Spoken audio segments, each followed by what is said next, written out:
It is scientifically clear and proven thousands of times. We now know what to do to keep our body healthy.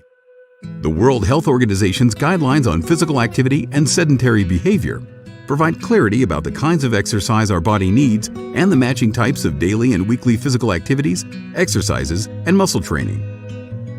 3 types of exercises are important for a fit, strong, and healthy body. Exercise type number 1.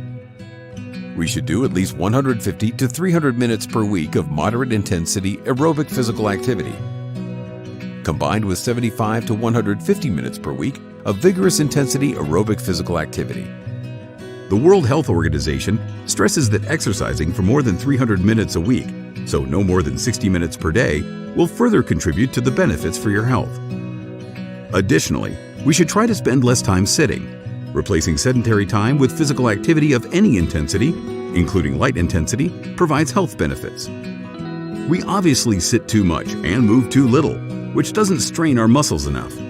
The disadvantages of prolonged sitting are huge and greatly underestimated. Our body degenerates faster the more often and longer we sit, which allows nearly all chronic diseases to develop faster. That brings us to the first essential insight of exercise as medicine. We call these insights essential because they are indispensable to be able to make healthy choices with regard to exercise. Otherwise, healthy living is just a lucky shot. We humans, if we understand the essential insights, will be more likely to live healthier and more active lives. The first essential insight of exercise as medicine is: interrupt prolonged sitting. Don't stick to your chair for too long.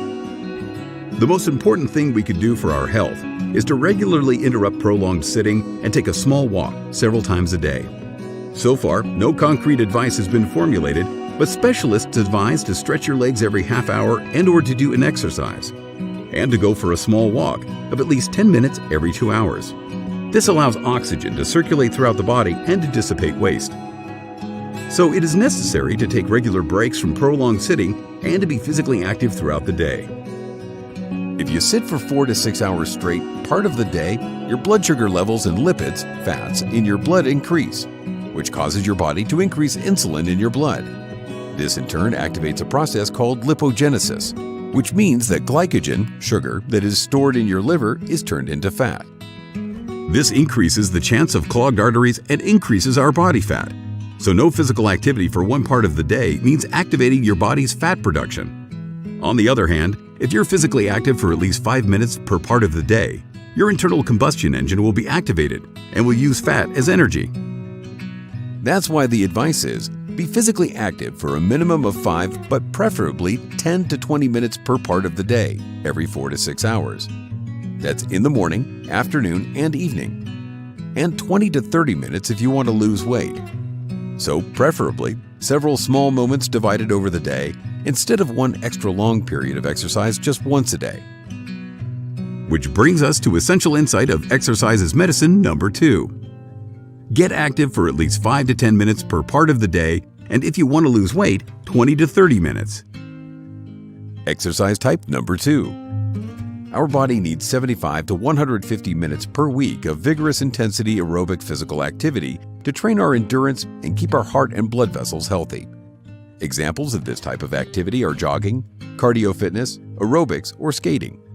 This type of exercise improves your cardiovascular health. 75 to 150 minutes per week means doing cardiovascular exercises 2 to 3 times per week. Exercise type number 3. Sarcopenia, as you probably know by now, is the muscle decay that we all experience from the age of 25. On average, we lose about 1% of muscle mass a year, so that's about 50% between the age of 25 and 75. The downside of this is that it decreases your performance. Your strength and balance decrease, bone density decreases, you have a lower metabolism which increases the chance of becoming overweight, you have an increased chance of diabetes, etc. The beauty is that you can slow down or even reverse this process. Weekly strength training does not only prevent deterioration of the muscles and bones, it in fact strengthens them. In this way, you can actually improve your biological health and have a significantly lower chance of chronic diseases. The advice? Do exercises that strengthen your muscles to postpone sarcopenia as long as possible. Strength training helps to improve your biological health. Do 8 to 10 exercises, all for big muscle groups, 2 to 3 times a week. Summarizing.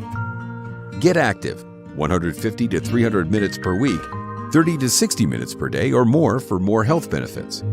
Combine recreational activities like biking, gardening, or walking with aerobic exercises like jogging, cardio fitness, or football, 2 to 3 times a week.